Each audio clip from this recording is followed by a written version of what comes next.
Hey everybody, what's going on? Yeah, that's a great way to start. Hey, what's going on? Listen to me clear all the mucus out of my throat. Welcome back to Let's Play some more Gran Turismo 2. We are doing the Saxo Challenge.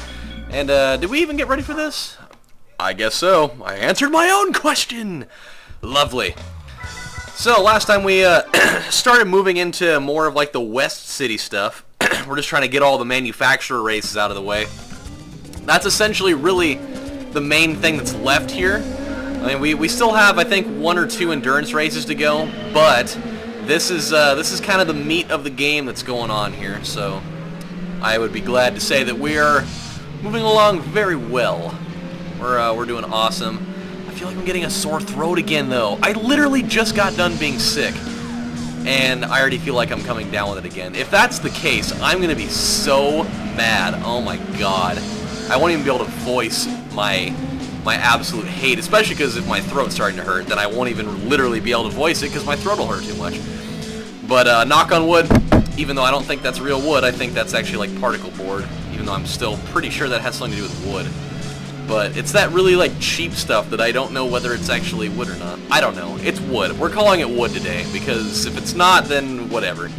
But oh, this turn, oh, this race is so weird. So let's just talk about some stuff. I got some stories to tell you because, as you guys have probably noticed, I never really got to do a lot of videos this week for a bevy of reasons, really. I mean, I was still kind of getting over my sickness. I had so much shit going on that it seemed like every day I wanted to film, there was always something going on that just came out of nowhere. And I mean, it came out of nowhere. Just literally, I didn't even have a plan at all, and all of a sudden it's just like, oh, hey, guess what? This is happening, so don't know if you're ready for that or not, but you're gonna have to be because it's happening right in front of your face. So, story time. I got like a bunch of different stories to tell you guys from all across this week that I never even got to get out, and they're all pretty interesting in their own right, I guess. But so I was talking with my manager a few days ago. So I was sitting there eating lunch, and I was watching some type of documentary on Netflix on my laptop while I was eating. And I'm trying to remember I think it was about. It was about spontaneous combustion. I think I told you guys a little bit about when I watched that documentary. And she's like, what are you watching? And I told her what I was watching. She's like, oh, I love stuff like that. She's like, it's like one of those kind of like unexplained scenarios, right? And I was like, yeah. And she's like, well, she's like, did I ever tell you about the time that I saw a UFO? And I was like, no. She's like, she's worked for us for a long time. So I was like, how have you never told me this? Because she knows that I'm into that type of stuff. I was like, how have you never told me this story before? She's like, I don't know. She's like, I remember it plain as day. And so she's like, yeah, I'll tell you about it. She's like, so it was back in, what'd she say it was? I think she said it was back in like 1990 or 1992 or something like that. She's like, I was out in my front yard, and she's like, the town that I live in is a really, really small town. Like, we're talking like tiny town, like maybe a couple thousand people at the best. And it's a small ass place, so it's not a very big area. So, you know, whenever something big's going on, everybody knows about it because, you know, there's barely anything going on out there. She's like, so I was out in the front yard, and I don't remember what I was doing, but I was out there, and I looked up in the sky, and I saw something weird. I saw kind of like a light up there, and it was, whatever it was pretty low. Like, it wasn't really high up in the air, so I knew it wasn't an airplane. She's like, and I looked at it, and the more I looked at it, the more it looked like a flying saucer. And she's like, so when I saw it, like, it was flying really low, and it was flying at a really awkward speed that was totally uncharacteristic of an airplane, and it had that weird saucer shape to it. And so I yelled for my husband to come out. I was like, Dave, you need to come out here and see this. And apparently he was working in his shop, so he didn't hear it, so he never came out. And she wanted to go and she wanted to have him go grab the camera, but she couldn't go get him because she didn't want to miss any of it. She's like, well, the way it was flying was so weird because it was flying so low, and it was flying like literally maybe only a couple maybe like 500 feet above the tops of the trees. And like the trees are pretty tall, but that is not very high up. And she's like, and I saw it, and I was so mesmerized by it, and I was sitting there watching it, and they were like, she's like, I could distinctly make out like the texture and everything of it. She's like, it was like the saucer shape, and it had like a little strip of lights on it right in towards the middle. And she's like, and they were all kind of like oscillating a little bit, not very quickly, but they were oscillating a little bit. She's like, and it was just kind of hovering, like it wasn't like flying quickly or anything. And she's like, I just watched it. I was just standing there, completely like fixated by it. I couldn't even like say anything anymore. And I was watching it, and not too far like down the horizon, the church was there, and it's kind of like, you know, surrounded by trees and whatnot. Okay, let's figure this out real quick. Figure out where I'm going. We got Alfa Romeo 155 race. I think we can probably do that. What do we have? 155 touring car.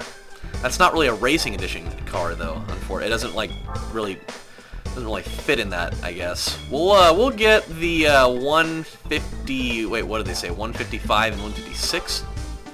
Okay, let's get the 156 just because I'm assuming it's better. So I mean, by that logic, we probably should do that. Let's get this one. Just seems like a better idea. So she's like, I was just watching it, completely mesmerized by it, and I watched it hover right over the top of this church, and you know, there were a bunch of trees there, and then there were like some clouds that were coming in, and what it did was it kind of like hovered into the cloud, and she's like, I was watching it, I was waiting for it to come out the other side, and when it hovered into the cloud, like right in these trees area, it hovered inside the cloud, and I never saw it come out the other side. I never saw it come out the other side. It just completely disappeared in there, and it scared the living hell out of me. Because when I saw it, I just waited for it, and when it didn't come out, it just blew me away. I was like, what did I just see? And so I went and I called around a bunch of places, and and nobody else saw it. Apparently, I was the only person in town that saw this thing. And for me, like, you know how you get, when you get people that, like, well, you know, I was the only one that saw it. And, apparently there was supposed to be something on the news because somebody from like a different area had seen something about it, but she's like, I, for whatever reason, was the only person in town that saw this for some reason, and it was the weirdest thing. And like, she's not the kind of person that I would you know, think would lie to me. Like, she's not one of those types that would just like make up a story just so you'd be like, oh really, no way. Like, you know, it's the kind of thing where you like you believe it.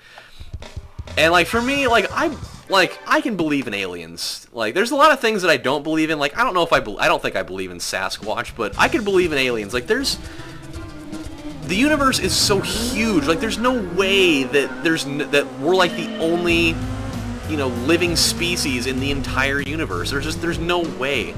And so like, it would make perfect sense for, you know, that kind of thing to happen. And I mean, the world's been around for as long as it is. There's just something leads me to believe that somewhere out there's got to be another intelligent class of species, like another intelligent species out there that can, you know, that has technology that's probably better than ours, or at least on the same level or something.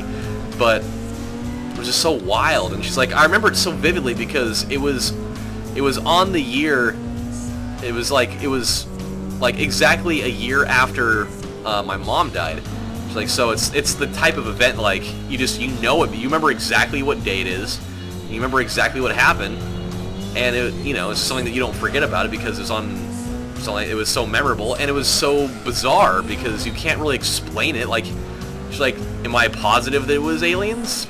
No, because, I mean, you don't know, but I find it really weird that it was, you know, saucer shaped, and it kind of fits the description of all the other ones that people were talking about. She's like, but at the same time, it could have been, you know, something that the government was testing, because, you know, obviously still, nobody knows what the hell is going on in Roswell. I mean, there's so many stories that, you know, get leaked out about, you know, what's going on in there, and you don't know. Like, I really wish one of these days that there'd be, like, some sort of monumental collapse in, like, security breach, and just, like, all the info that's been going on in Roswell for the past, 50 years or whatever, finally gets leaked, and then everybody knows what the hell's been going on in there. I've been wanting to know that for such a long time.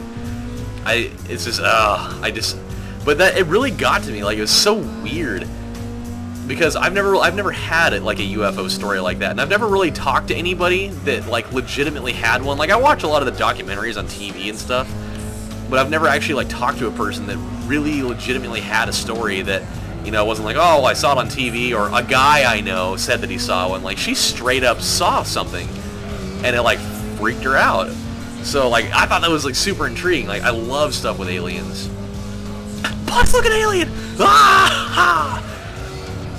So there was that, and then like later that day, I had like this really weird thought. Like, I was driving down the road, and I saw this girl, and she was like, she was pushing a stroller down the road, and she had a tattoo on her lower back, just like tramp stamp all the way, and then that was like the first thing that I thought. I was like, why is it?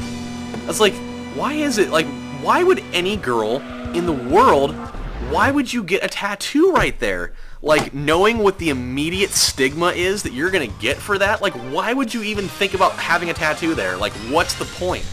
Like, any guy that sees that is automatically gonna be like, oh, look at that tramp stamp. And I'm like, well, that's, like, it doesn't even matter, like, what it is. Like, it could be the most, like, innocent thing ever, like, oh, I love my mom, even though I don't know why in the hell any girl would get a tattoo of the words "I love my mom" right where dudes are unloading their phagloids everywhere. But it's just the idea, like, with how many people like automatically associate a tattoo in that spot with that sort of annotation. Like, why would you even do that? Like, what's the point? Are you that like stubborn that you feel like, well, no, I just like tattoos there. Like, they're not gonna say that about me.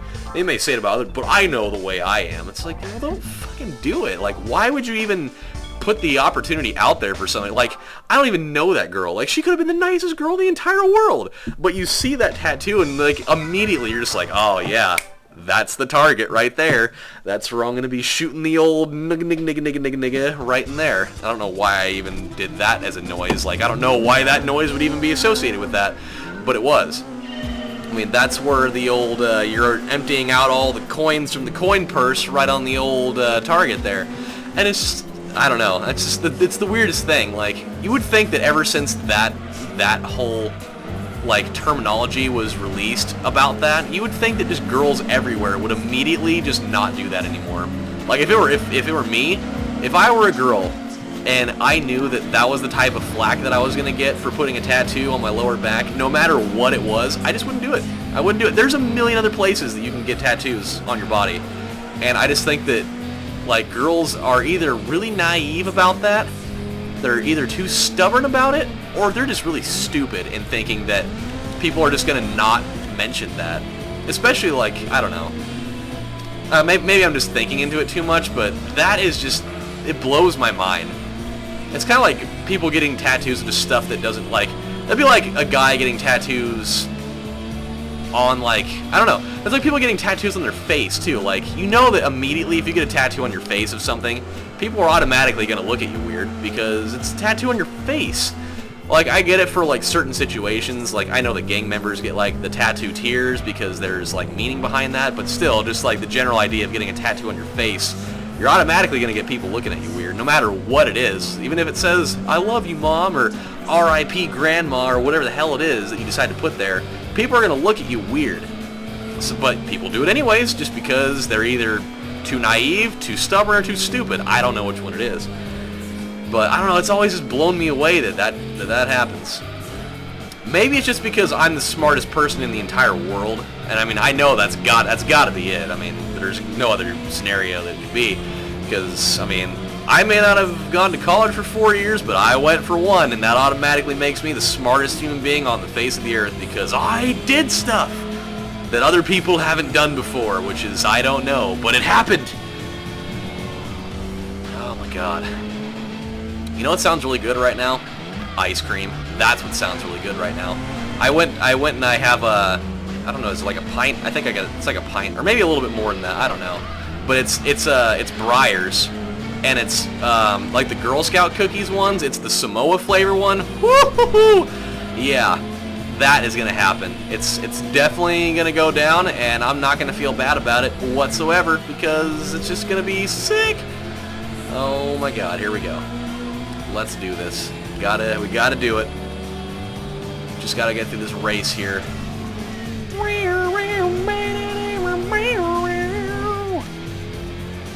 I'm getting super excited that we're getting in kind of the back stretch of this game. I know I talk about it a lot, but I feel like I've been doing this series for like a year. I know I haven't been just yet, but it's up there. It's certainly up there. Like, we've been doing this series for what feels like probably 8 months. I don't know. Maybe not, but you would think this is what, episode like 114, 115, something like that. I mean, it's gotta be up there somewhere, dude. I mean, it takes the length in how many videos I've done title by a long shot, and it's gotta be close to taking the actual physical length title pretty quick here. So hopefully we'll be somewhere in that radar soon on beating it. Let's check out our completion. 74.88. We're getting there. We really are. And I know it's, you're like, oh my God, it's only 75, but it's getting to a point where there's not a lot physically left that can be done. I mean, manufacturer races are really the bulk of this, and then those 2 endurance races pretty much do it. So that's what it is. However, my friends, we have run out of time for now, so when we come back on the next installment of Let's Play Gran Turismo 2, we now have... Oops, wrong place. We now have Alfa Romeo's done. This one is done.